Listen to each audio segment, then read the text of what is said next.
Babylon, the jewel of the ancient world, stood unmatched in its glory, its massive walls shielding a city of gold and boundless pride.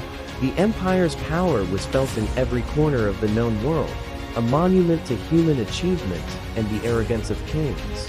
Deep within the heart of the capital, the royal palace lay, as a testament to man's ambition, filled with treasures from conquered nations. On this fateful night, King Belshazzar summoned 1,000 of his lords to a banquet of unprecedented excess and indulgence. Music echoed through the halls as the scent of wine and roasted meats filled the air, masking the growing shadows outside the gates. At the head of the table sat King Belshazzar, laughing with reckless confidence, his heart hardened by the weight of his own power. In a moment of drunken defiance, the king gave a command that would seal his fate and the fate of his empire. He ordered the sacred gold and silver vessels, taken from the temple in Jerusalem by his predecessor, to be brought before him. The king and his nobles drank from these holy vessels, mocking the divine, and praising their own gods of gold, silver, and stone. But as the blasphemy reached its peak, a sudden chill swept through the hall, and the laughter died in their throats.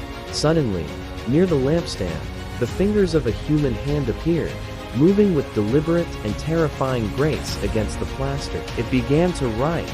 The sound of the scratching hand echoed in the sudden silence, etching strange, glowing words into the stone. King Belshazzar watched in horror. His face turned pale, his thoughts troubled him, and his knees knocked together in sheer terror. The music stopped, the dancing ceased. A heavy, suffocating silence fell over the thousands gathered in the great hall. The king called for his magicians and astrologers, but they stood powerless before the divine message, unable to decipher its meaning. Then the queen mother entered, reminding the king of a man in the kingdom who possessed the spirit of the holy gods. Daniel, the wise servant of the living God, was brought before the king. He looked upon the writing with eyes of profound insight. Daniel did not seek the king's rewards. Instead, he spoke the truth of the judgment that had come upon the proud monarch. He reminded the king of Nebuchadnezzar, his father, who had been humbled by God until he acknowledged the sovereignty of the Most High. But Belshazzar had not humbled his heart. He had lifted himself up against the Lord of heaven and desecrated what was holy.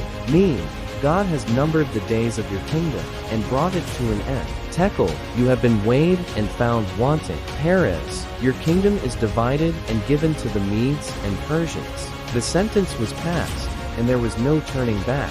That very night, the impossible happened. The great walls of Babylon were breached, and the invincible empire began to crumble. The feast ended in haunting silence. The gold and silver vessels lay forgotten, witnesses to the fall of the king who forgot his place. As the sun rose on a new era, the glory of Belshazzar's Babylon had vanished into the shadows of history. Pride blinds the powerful to the warnings of the divine. Let this tale serve as a reminder that every kingdom is but a breath,